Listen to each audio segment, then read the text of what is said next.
Section 1. You will hear a conversation between a man and a woman as they discuss a holiday. Good morning. My name is Keith Waters. I'm interested in finding out about certain type of holiday. Would you be able to help me with that? Welcome to Sunshine Tours Agency. My name's Penny. Yes, I'm sure I can help you with that.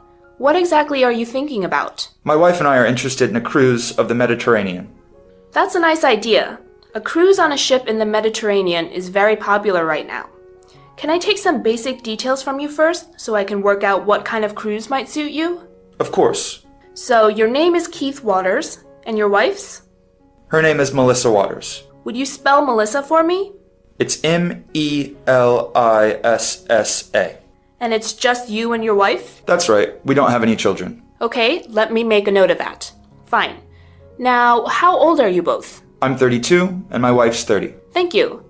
Now I'd like to ask about your interests and hobbies. This will help in choosing the right cruise for you. We're both keen on traveling, of course. That's why we'd like to go on a cruise. We're also quite sporty. We both swim and jog quite a lot. We're interested in cinema and history.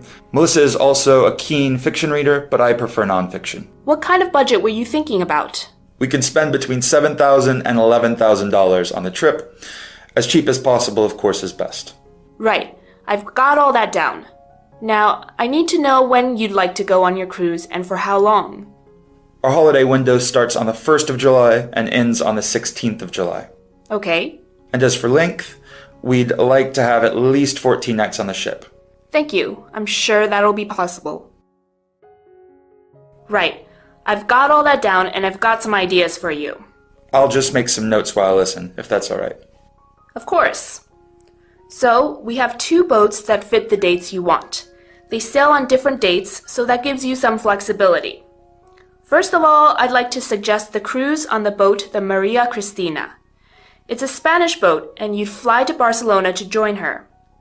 The cruise from there costs $10,500 for both of you, although the flights to get to Barcelona will be extra. With that, you have all food and drinks free during the voyage.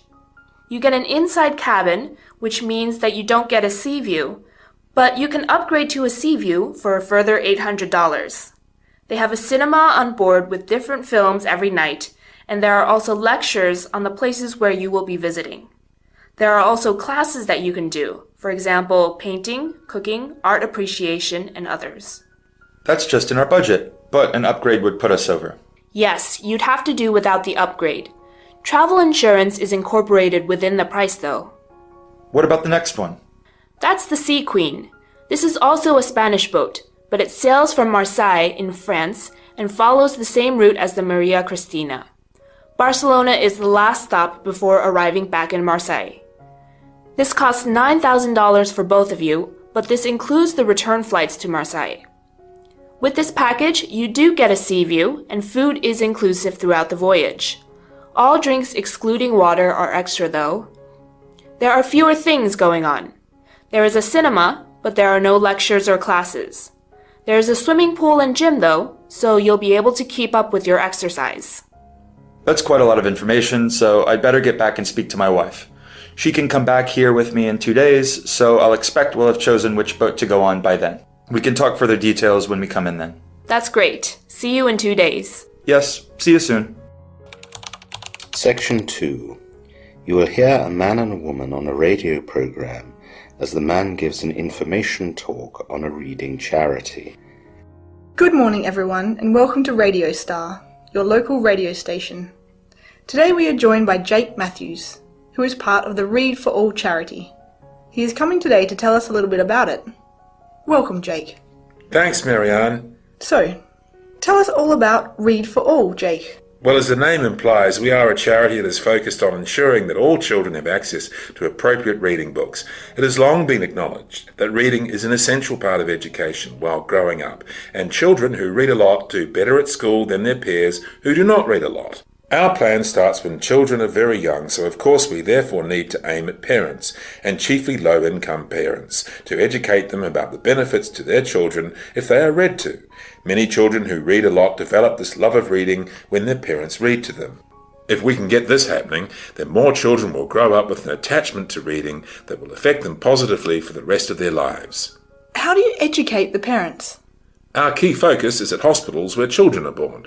We have plenty of leaflets about us, and we have volunteers who visit the areas where parents are in hospitals and distribute these leaflets. Other places where we distribute our leaflets are nurseries, kindergartens and primary schools, when parents drop off or pick up their children. The parents can then read about the benefits of reading in our leaflets and also see how we can help. How can you help? Good question. We realise that one of the things that stops parents reading to their children is that they do not know which books to read or where to find them. Families on budgets also find it difficult to allocate money to this area of family life when things are so tight. Getting parents to think about these things is also hard if the parents are not readers themselves. If we can get parents to come to our centre or website, we can tell them how to find books at no cost through joining libraries, or they can take away free books that we manage to print at a very low cost. All our books are graded by age, and there are no issues with breaking copyright, as we have permission to use all of them. Also, we have a low-cost app that people can download to their smartphone, as it seems even low-budget families can afford to own smartphones. It only costs $1, and with the app, stories and books can be downloaded for free, and the stories can either be read by the parent or read by a recorded voice. Of course, we try and encourage the parents to do the reading because of all the added benefits that this brings. This has already been a huge success, and we believe that there are now thousands more parents reading to their children than when we started. This will make such a difference to the children's imagination and English skills.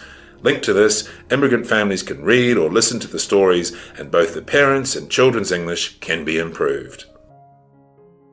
How do you fund all these activities? We only manage to operate because of generous donations. We get no official help. We have one particular donor who supplies the funding for at least 60% of our needs, but the rest all comes from the public. We have various ways that we try to raise funds. We run car boot sales, special dinners, and other similar activities. We also ask people who use our products a lot to make a modest and optional donation, if they can afford it. Do you get enough money each year then? Not always. Sometimes we make a little more than we need, and sometimes a little less, but at present it all evens out in the end. We'd do better with more money, though. I'm sure many of our listeners would be keen to help out. How can they find out how to get money to you? Thanks very much for the suggestion. We have a website called readforall.com. There is an icon on the homepage labelled Donations. If any of your listeners click on that, they will see the process of how to make a donation. This will probably be more convenient than sending money by mail or trying to find one of our centres. Thanks very much to anyone who does this. I'm sure you'll get a good response. I'd like to tell you now a little about volunteering, as we've received some questions about that. Of course. We cannot afford to pay a salary to anyone who comes to do any work for us, although sometimes we can pay for some modest expenditure incurred for travel from where people live to our centres if we can get receipts. This will all be explained in our volunteer leaflets that can be picked up at our centres or found on the website, but I just wanted to make this clear up front. Now I'd like to let people know about where to come if they'd like to volunteer. The best place is to come to our town centre offices. To get there, you need to travel to the city centre and go down Ballard Street, which comes off the roundabout in the town centre. Go down Ballard Street and take the second right. You'll recognise the turning as there's a cinema on the corner. Across Ballard Street from it there is a police station, so you go down the road on this turning for around 100 metres. On the left are our offices above a car dealership. It's pretty easy to find us. If you come by car you can park on the street, and there are of course lots of buses that go to the town centre. If you can't find us, give us a call or ask for directions to the main town post office, which is right opposite our offices.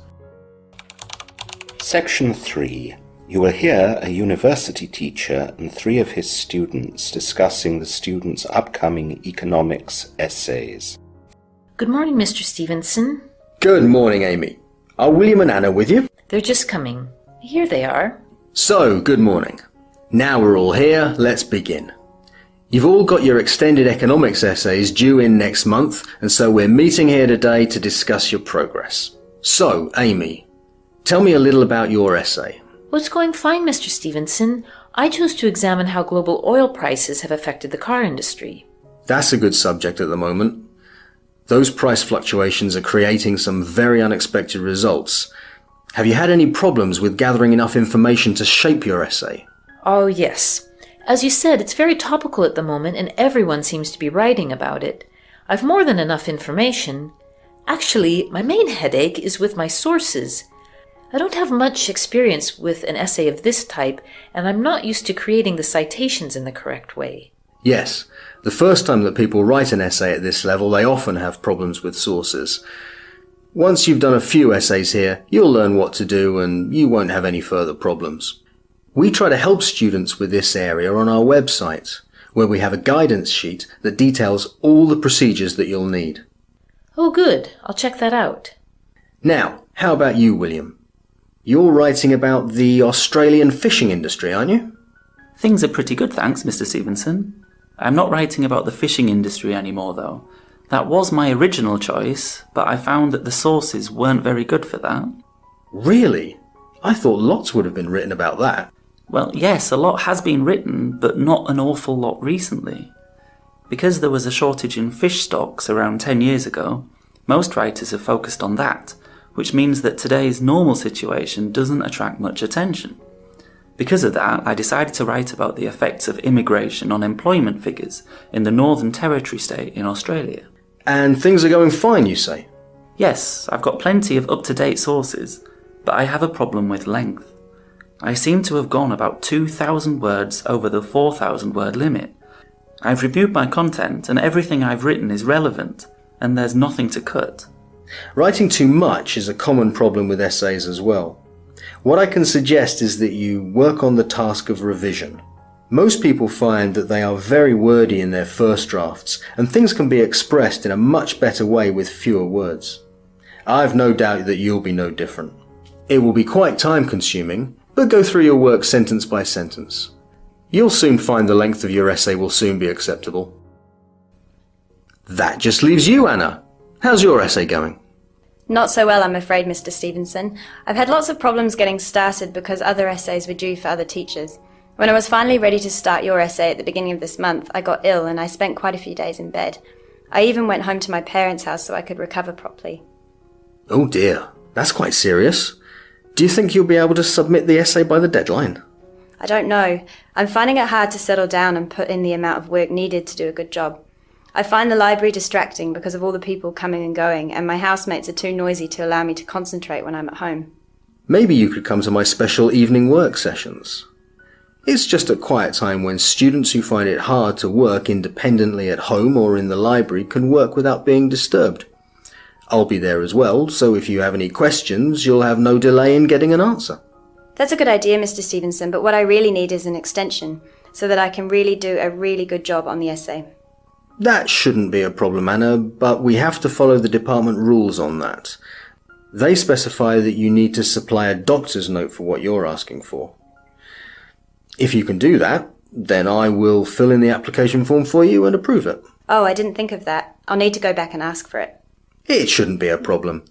Doctors in this town are used to providing them to support extension applications for students. Okay. Now, are there any other problems about the essay? Well, there are a few things. I'm still not sure about a good subject. I was looking at a couple of things and I found good resources on both of them. My first idea was looking at how tax breaks offered by the Australian government can stimulate overseas investment. That sounds as though it has possibilities. Yes, but it got rather overcomplicated, as tax often is, apparently. So what else have you thought about? I was stuck for quite some time. I researched a lot in the library and online, but as I said before, I found it hard to concentrate. You should have come to see me. I told you at the start that it was fine to get advice from me for choosing a topic. I know, I just felt I should do it on my own. In the end, I looked at a historical overview of imports and exports between Australia and New Zealand. It would mean I would have to travel to New Zealand to check resources there, but my dad said he'd pay for that. I also could avoid having to deal with tax, which would be a bonus. That's certainly more straightforward, yet should also be academic enough to fulfill the requirements of the essay. It is, but I found the subject rather boring. My first topic was more complex, but much more interesting. Well, let's let the others go and we can discuss your topics now and make sure that you've chosen one by the end of our time. Okay, thanks so much, Mrs. Stevenson. Section 4. You will hear a lecture on the signature. Hello everyone. Today in this lecture, We're going to look at the signature and how today the e-signature has developed. In a culture of literacy and documentation, people obviously have always needed reliable ways to identify themselves and to be identified by others. This could be for creating charters, contracts or wills, or for witnessing a document. Signing one's name by hand on paper has become the authoritative convention for this, and one that is closely aligned with our own sense of identity. In addition, signatures are important in legal documents, since by signing a paper document, the contents can become enforceable against the signatories. The Sumerians, in the 5th to the 3rd millennia BC, are considered the originators of writing, and these ancient people also developed ways of authenticating who wrote things. The Sumerians created seals, or intricate works of art carved in clay tablets, to identify possession. In many civilizations throughout history, people have used symbols and other marks to authenticate or acknowledge writings and drawings, and even to accept the contents of documents. The earliest actual handwriting signature we have has been traced to the year AD 439, and is attributed to the Roman Emperor Valentinian III. Signatures are connected with graphology, which is the study and analysis of handwriting, especially in relation to human psychology. Graphology is a science originated in the mid-1600s, when an Italian professor, Camillo Baldi, wrote a book about how one can learn about a person's character and personality by looking at his writing. After the book was published, the study acquired a large following and spread widely. The Frenchman Jean Michon became the first to use the term graphology, applying two Greek words to describe the new study: grapho, meaning to write, and logos, meaning knowledge. Michon's contribution to graphology is immense. He formed graphological societies, published magazines, and founded an academy for the subject. His approach was rather uncomplicated. He would study only the separate written elements instead of a more complex approach. The method implied that presence of one graphological feature indicates a certain trait of character, whereas its absence implies the opposite feature. Not all his students and successors would accept Michon's method, though all agree that handwriting is a way of indicating personality.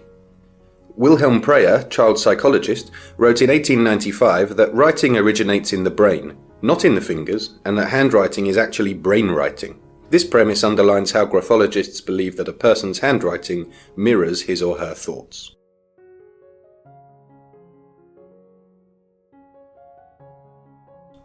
Signatures were of particular interest to graphologists, but technology may now have made the handwritten signature obsolete. Technology companies in the 1980s and 1990s created instruments that let businesses send signed contracts across the globe in seconds. These technologies, now known as fax machines, email, and the World Wide Web, were considered major breakthroughs at the time. However, many people still questioned whether contracts that were signed and shared via fax, email, or internet would hold up in court. This led to what has become known as the electronic signature.